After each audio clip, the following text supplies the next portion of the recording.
क्या लगता है? पहला फॉर्म।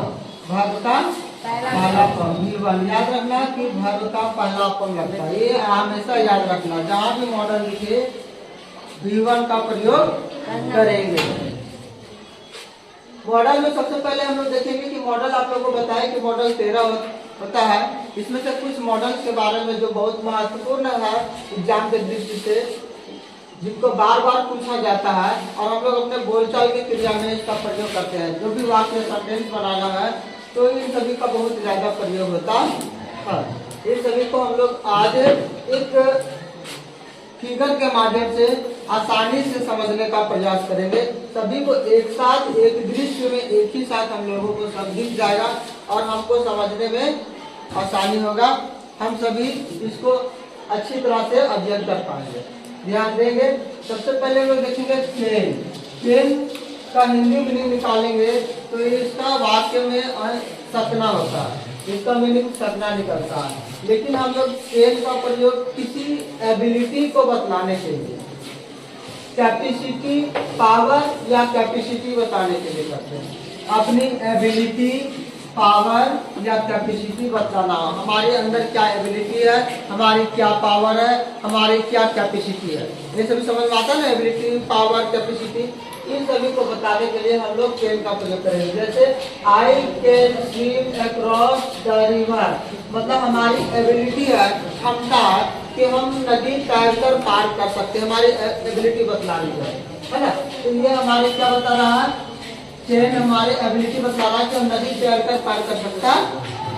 यहाँ देखेंगे कि कैन के साथ स्विम लगा, उसका पहला प्रयोग हुआ है ना।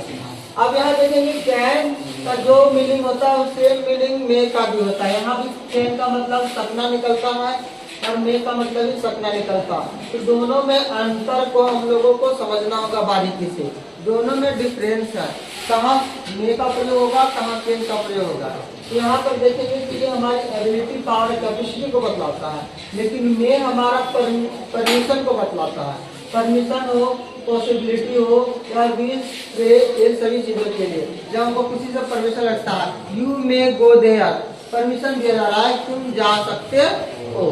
आप लोग जैसे बोलते हैं मे आई कम इन, क्या मैं अंदर आ सकता हूँ, यहाँ भी सपना निकल रहा है ना। लेकिन हम लोग क्या कर रहे हैं, परमिशन मांग रहे हैं। यहाँ पर परमिशन का बात हो, पॉसिबिलिटी बात हो या विश या प्रे, इन सभी पे हम लोग क्या चीज का प्रयोग करेंगे। जैसे यहाँ पर दिया पॉसिबिलिटी में, जैसे आज मौसम बादल छाया हुआ, हम लोग अनुमान लगाते हैं कि आज बारिश हो सकती है। हम लोग पॉसिबिलिटी दर्शा रहे हो, बारिश हो भी सकती है, नहीं भी हो सकती है ना। तो यहाँ पर है इट मे रेन टुडे, मतलब आज बारिश हो सकती है, आज वर्षा हो सकती है। You may go there, permission यहाँ दिया जा रहा है कि आप जा सकते हैं। अब आगे देखेंगे शुड। आगे हम लोग देखेंगे शुड। शुड मतलब होता है चाहिए। शुड का क्या मीनिंग निकल रहा है, चाहिए। हम लोग इसका हिंदी और इसको इसका ट्रांसलेट करेंगे तो इसका मीनिंग चाहिए निकलेगा। और इसको हम लोग एडवाइस के लिए प्रयोग करेंगे। जब किसी को सलाह देना हो या किसी से सलाह लेना हो तो ऐसी कंडीशन में हम लोग शुड का प्रयोग करते हैं और ये हम लोग हमेशा इसका प्रयोग करते हैं। जैसे you should consult a doctor, जैसे कोई बीमार है तो आप लोग तुरंत बोलते हैं तुम लोगों को डॉक्टर के पास जाना चाहिए, है ना। यहाँ क्या कर रहे हैं, कंसल्ट करना चाहिए डॉक्टर को, तो हम लोग उसको क्या कर रहे हैं, इसको सलाह दे रहे हैं कि आपको डॉक्टर के पास जाना चाहिए। क्लियर हो गया। तो ये he should exercise in the morning, उसे सुबह में एक्सरसाइज करना चाहिए। जिसका शरीर मोटा हो गया, कमजोर हो गया, चर्बी जम गया, तो हम लोग क्या कहते हैं, आपको सुबह सुबह दौड़ना चाहिए, सलाह देते हैं। अब दौड़ना या ना दौड़ना उसकी मर्जी है। मोटा होना चाहता है तो नहीं दौड़ेगा, और यदि शरीर को फिट रखना चाहता है तो दौड़ेगा। तो ये हम लोग उसको क्या करते हैं, सलाह देते हैं। तो जब किसी सलाह देने की बात हो किसी सेंटेंस में तो हम लोग शुड का प्रयोग करेंगे। अब देखिए इसी से मिलता जुलता एक वर्ड और आया, मस्ट। मस्ट का मतलब भी होता है चाहिए और शुड का मतलब भी चाहिए होता है। तो इसमें भी दोनों में डिफरेंस है। यहाँ पर ऑब्लिगेशन बतलाता है, ये तुम्हारा एडवाइस बता रहा है, ये तुम्हारा ऑब्लिगेशन बताना है। जब किसी को सलाह देना होता है तो हम लोग एडवाइस शुड का प्रयोग करें। ऑब्लिगेशन बाध्यता मतलब वो काम आपको करना ही करना है, ऑब्लिगेशन है, ये काम आप बहुत जरूरी है ना। तो हम लोग वहाँ पर क्या का प्रयोग करेंगे, मस्ट। जैसे you must take medicine in time. आप बीमार हो, डॉक्टर दवा लिखा है तो आपको क्या करना है, टाइम से दवा लेना चाहिए। ऑब्लिगेशन है, क्योंकि हम टाइम से दवा नहीं लेंगे तो हमारा तबीयत और भी बिगड़ सकता है कि नहीं। तो यही चीज बता रहा है कि you must take medicine in time. ये हमारी ऑब्लिगेशन बता रहा है कि काम करना ही करना है, इसको नहीं करेंगे तो काम नहीं चलेगा, हमारा बीमारी ठीक नहीं होगा।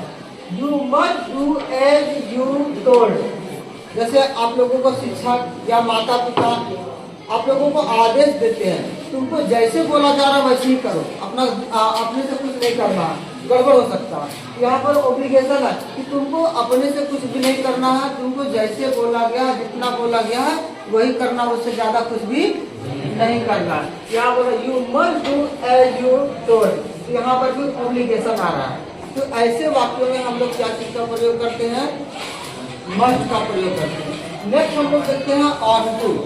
नेक्स्ट क्या देख रहे हैं, ऑन टू। ऑन टू मतलब इसका चाहिए। अब यहाँ पर देखेंगे कि शुड मतलब ही चाहिए, मस्ट मतलब ही चाहिए और टू मतलब ही चाहिए। सभी में डिफरेंस है। हमारे सेंटेंस में जब हम लोग प्रयोग करते हैं, बढ़िया से सेंटेंस को समझेंगे, बोलने का प्रयास करेंगे तो तीनों का अलग अलग मीनिंग निकलेगा और सबका आसानी से समझ में आ जाएगा। यहाँ पर हम लोग देखेंगे कि और टू क्या है, तो और टू मॉरल ऑब्लिगेशन बतलाता है। ये ऑब्लिगेशन बता रहा है लेकिन ये मॉरल ऑब्लिगेशन बताता है। पोलाइट हो, विनम्रता हो, आदर्श की भावना हो। जैसे you are to help the poor, आप लोगों को गरीबों की मदद करनी चाहिए।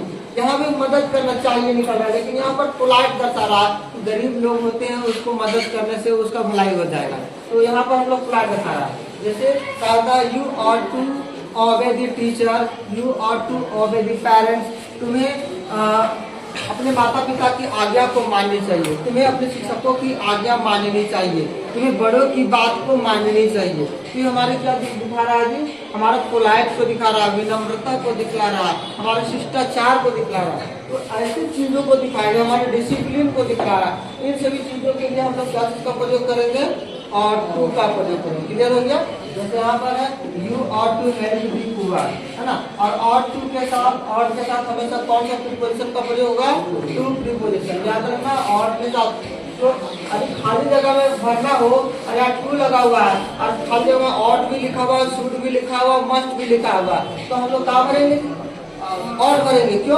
क्योंकि और का मतलब ही टू होता चाहिए होता है, शुड मतलब ही चाहिए तो मस्ट मतलब ही चाहिए, लेकिन यहाँ पर टू लगा हुआ है तो हम लोग आसानी से पहचान लेंगे कि यदि टू यहाँ पर लगा हुआ है तो यहाँ ब्लैंक्स में क्या भराएगा, और भी भराएगा, क्योंकि यहाँ मस्ट नहीं भरा सकता है, शुड नहीं भरा सकता है, क्योंकि और टू प्रीपोजिशन केवल और के साथ लगता है, रहेगा ना।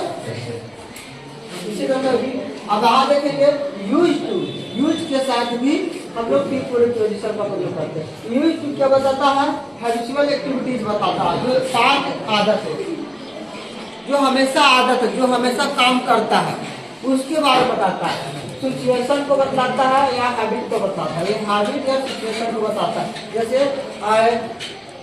He used to go to temple daily, वह प्रत्येक दिन मंदिर जाया करता है। इसका मतलब हिंदी में निकलेगा या करता है, या करती है, या करते हैं। पास्ट टेंस उसे जोड़ के इसको बताएगा। जैसे हम लोग स्कूल जाया करते हैं, We used to go to school, यहाँ पर तो क्या बता रहा है, आदत पर। जैसे वह शराब पिया करता है, जैसे बोलते हैं वह शराब पीता है, वह शराब पिया करता है, उसका आदत बता रहा है। तो ये क्या है, He used to drink, वह पिया करता है, ऐसे बोलते हैं। Used to walk daily, तुम डेली वॉक जाया करते हो, टहलने के लिए जाया करते हो। तो इस प्रकार से हम लोग देखेंगे जितने भी मॉडल है ये बहुत ही उपयोगी है।